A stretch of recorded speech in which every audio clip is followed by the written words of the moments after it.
నాలంటే ధైర్యం కావాలి. కల రూపం దాల్చాలంటే దాన్ని నిజం చేసుకునే నిబద్ధతుండాలి. ఎన్ని అవరోధాలు ఎదురైనా అధిగమించగలిగే ఆత్మవిశ్వాసం చూపాలి. ఏ కాలమైనా రంగమైనా సరే ఏదో చెయ్యాలన్న తపనే ఆ వ్యక్తిని ముందుకు తీసుకెళ్తుంది. ఇలా ముందుకు తీసుకుపోతున్న వాళ్లలో ఒకరు షణ్ముఖ సాయినాథ్. ఇంతకీ ఆయన ఎంచుకున్న రంగమేంటి, చేస్తున్న పనేంటో తెలియాలంటే ఈ స్టోరీ తప్పకుండా చూడాల్సిందే.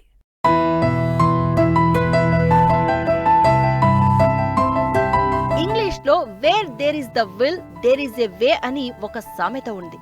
అంటే సంకల్పం దృఢంగా ఉంటే మార్గాలు వాటంతట అవే తెరుచుకుంటాయి అని అర్థం. అలాంటి మార్గాలను తన బలమైన సంకల్పంతో వేసుకున్నారు రంగారెడ్డి జిల్లా షాద్నగర్ మండలం అన్నారం గ్రామానికి చెందిన యువకుడు షణ్ముఖ సాయినాథ్.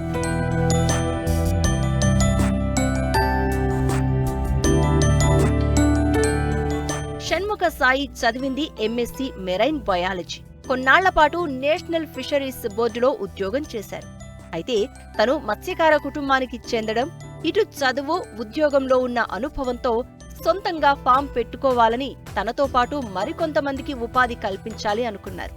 ఇందుకోసం రంగారెడ్డి జిల్లా షాద్నగర్ మండలం అన్నారం గ్రామంలో తన 10 ఎకరాల వ్యవసాయ భూమిలో కొరమేను చేపల పెంపకం, కొరమేను పిల్లల ఉత్పత్తి చేస్తున్నారు.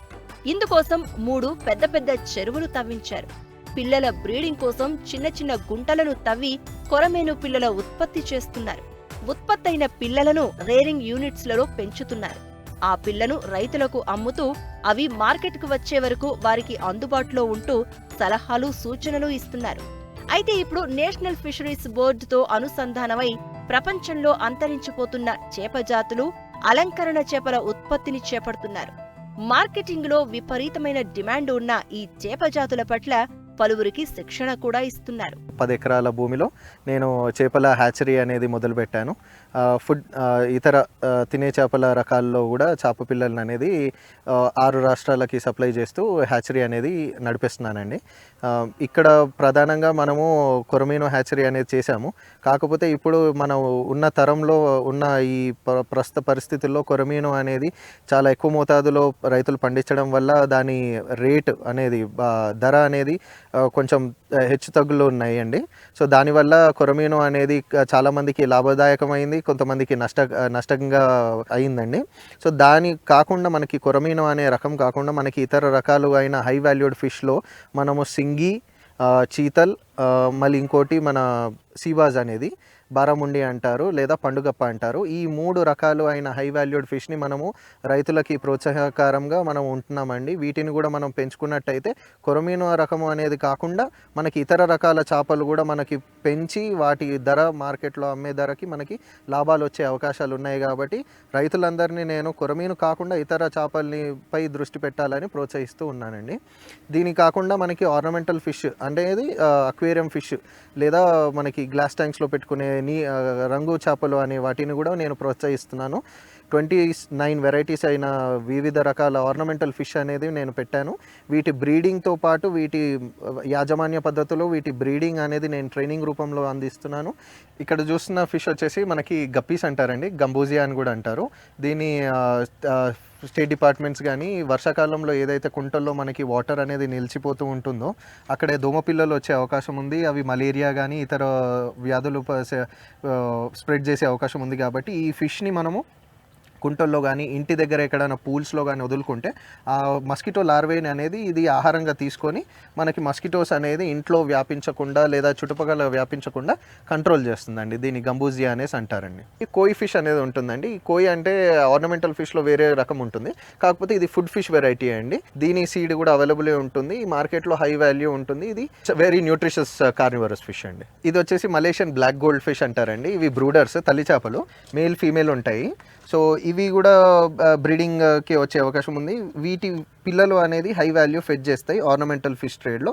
సో ఇది ఎవరైనా యూత్ అనేది ఇంట్లో కనుక బ్రీడింగ్ యాక్టివిటీ కనుక చేసుకున్నట్టయితే వీటికి కూడా మంచి మార్కెట్ అనేది అవైలబుల్ ఉందండి. పఫర్ ఫిష్ అండి, గ్రీన్ పఫర్ అంటారు. ఇది బేసిక్గా మనకి పఫ్ అయిపోయి ఇలా బాల్ లాగా అవుతుంది కాబట్టి దీన్ని పఫర్ ఫిష్ అంటారండి. సో ఇవి కూడా మనకి ఆర్నమెంటల్ ఫిష్ ట్రేడ్లో చాలా హై వాల్యూడ్ కిందకి వస్తాయి. ఇది వచ్చేసి మనకి అక్వాటిక్ ప్లాంట్స్ అండి. ఈ ప్లాంట్స్ అనేవి మనకి చాలా ఇలా స్టెమ్స్ లాగా బంచెస్ లాగా కట్టేసి పెట్టుకున్నట్టయితే వీటిని టెర్రర్స్ మీద కానీ చిన్న థర్మోకోల్ బాక్సెస్లో లేదా కంటైనర్స్లో మనం కల్చర్ చేసుకున్నట్టయితే ఈ చిన్న బంచ్ వచ్చేసి మనకి 50 రూపీస్ నుంచి 150 రూపీస్ వరకు మనకు సేల్ చేసే అవకాశం ఉంటుంది. కాబట్టి ఇవి అక్వాటిక్ ప్లాంట్స్ కూడా మనము ఆక్వాకల్చర్ కింద కల్చర్ చేసుకోవడానికి అవకాశం ఉంటుంది. ఇది వచ్చేసి మనకి one of the most colourful కొరమీనో స్పీషీస్ కింద కన్సిడర్ అవుతుందండి. ఇది వచ్చేసి చెనా బెలహరి అంటారు లేదా రెయిన్బో స్నేక్ హెడ్ ఫిష్ అంటారు. దీనికి ఆర్నమెంటల్ వాల్యూ చాలా హైగా ఉంది. సో మనం ఇది స్మాలెస్ట్ కొరమీను స్పీషీస్లో కూడా కన్సిడర్ అయ్యి దీన్ని మనము బయట మార్కెట్లో దీని వచ్చేసి ప్రైస్ వచ్చేసి 150 రూపాయల నుంచి 350 రూపాయల వరకు దీని ధర పలుకుతుందండి ఒక్క ఫిష్ది. ఇది వచ్చేసి మనకి అస్సాం స్నేక్ హెడ్ అంటారు, చెనా గచ్చువా అంటారు. ఇది కూడా వన్ ఆఫ్ ద స్మాలెస్ట్ కొరమీన్ స్పీషీసే. దీన్ని కూడా ఫుడ్ ఫిష్ కిందకి కన్సిడర్ చేయొచ్చు, ఆర్నమెంటల్ ఫిష్ కిందకి కూడా కన్సిడర్ చేయొచ్చు అండి. అస్సాం గచ్చువా స్నేక్ హెడ్ అంటారు. దీన్ని కూడా ఆర్నమెంటల్ ఫిష్ వాల్యూ ప్రకారం అయితే ఇది 200 రూపీస్ నుంచి 300 రూపీస్ సింగిల్ ఫిష్గా అమ్మబడుతుంది ఆర్నమెంటల్ ట్రేడ్లో. ఇది వచ్చేసి మనకి చెనా మరూలియస్ అంటారు లేదా జైంట్ స్నేక్ హెడ్ అంటారండి. ఇది బేసిక్గా రిజర్వాయర్స్లో ఎక్కువ మనకి దొరికే అవకాశం ఉంది. మార్కెట్లో వచ్చేసి దీని పూమరల్ అనే అవకాశం ఉంది. సో వీటి సీడ్ అనేది కూడా మనం డెవలప్ చేయడం అనేది జరుగుతుందండి. ఇది వచ్చేసి ఈ చేపలు ఇప్పుడు ఫింగర్లింగ్ స్టేజ్లో ఉన్నాయి. పెద్దగా అయ్యేసరికి మనకి 10 నెలల్లో 2.5 కేజీల నుంచి 5 కిలోల నుంచి పెరిగే అవకాశం ఉంటుంది మార్కెట్ వాల్యూ పరంగా. జనరల్గా ఈ చేపల్ని కనుక రిజర్వాయర్స్లో చూస్తే కనుక మనకి 9 నుంచి 15 కిలోల వరకు పెరిగే అవకాశం కూడా ఉంటుంది. ఇది వచ్చేసి మనకి మలేషియన్ గోల్డ్ ఫిష్ అంటారండి, ఒరండా గోల్డ్స్ అంటారు లేదా జైంట్ ఒరండా గోల్డ్ ఫిష్ అంటారు. ఈ బ్రూడర్స్ అనేవి తల్లి చేపలండి. బేసిక్గా ఈ మాప్ చూస్తుంది అయితే దాంట్లో ఎగ్స్ లేజ్ చేసే అవకాశం ఉంటుంది. సో ఇవి కనీసం ఎంత కాదనుకున్నా ఒక 500 నుంచి 1000 పిల్లలు పెట్టే అవకాశం ఉంటుంది. వీటి ధర మార్కెట్లో వచ్చేసి 3000 నుంచి 6500 వరకు ధర పలికే అవకాశం ఉంది. కాబట్టి దీని బ్రీడింగ్ కూడా మనం ఎంకరేజ్ చేస్తున్నాము అండ్ ఇక్కడ కూడా ప్రయత్నాలు చేస్తున్నామండి. ఇవి వచ్చేసి మనకి అక్వాటిక్ ప్లాంట్స్లో వెరైటీస్ అండి. ఇవన్నీ వెరైటీస్ మనకి అవైలబుల్ ఉంటాయి. సో వీటిని మనం కల్చర్ చేసేసి అంటే వాటిని రెప్లికేట్ చేసి ఇలా చిన్న చిన్న పాట్స్లో పెట్టి మార్కెట్కి అనేది సేల్ చేస్తూ ఉంటాము. సో ఈచ్ పాట్లో వచ్చేసి 5 to 7 స్టెమ్స్ ఉంటాయి. ఈచ్ పాట్ వచ్చేసి మనకి ఎంత కాదనుకున్నా 100 రూపీస్ నుంచి 150 రూపాయలకి మార్కెట్లో అమ్ముడుపోతుంది. ఇవి వచ్చేసి చిన్న పిల్లలు చూస్తున్నారు కదా, ఇవి మన కొరమీను పిల్లలండి. ఇది వచ్చేసి బురదమట్ట పిల్లలు అంటారు. సో ఈ బురదమట్ట పిల్లల్ని ఈ ప్లాంట్స్ మధ్యలో పెంచుకున్నట్టయితే మంచిగా బలంగా పెరుగుతాయన్న ఉద్దేశంతో పిల్లల్ని ఇందులో పెట్టాము. మనకి ఇంకొక వెరైటీ అనేది ఫుడ్ ఫిష్లోనే కొరమీను స్పీషీస్లోనే ఇది వచ్చేసి చెనా పంక్టాటస్ అంటారండి. చెనా పంక్టాటస్ అంటారు లేదా బురదమట్ట అంటారు. ఈ కొరమీను అనేది మనకి 50 గ్రాముల నుంచి 100 గ్రాముల వరకే పెరిగే అవకాశం ఉంటుంది. దీని పిల్ల కూడా మనకి అవైలబుల్ ఉంటుంది. కాకపోతే దీని మార్కెట్ వాల్యూ అనేది చాలా హై ఉంటుందండి. ఎందుకంటే అవైలబిలిటీ అనేది చాలా తక్కువ ఉండడం వల్ల మార్కెట్ వాల్యూ అవైలబిలిటీ అనేది హై ఉంటుంది. మార్కెట్లో వచ్చేసి 250 నుంచి 300 రూపాయల వరకు దీని ధర పలికే అవకాశం ఉంటుంది పర్ కేజీ. మనకి యూనిక్ ఫిషెస్ ఆఫ్ ఇండియాలో ఇది మీరు చూడబోయే రకం డానియోనెల్లా పైరపస్ అంటారండి. ఇది one of the world smallest fish species అండి. మీరు చూస్తున్నది చిన్న చేప పిల్లలు కాదు, అడల్ట్ సైజ్ అవే. సో ఇది వరల్డ్ స్మాలెస్ట్ ఫిష్ కింద కన్సిడర్ అవుతుంది and one of the rarest fish అండి.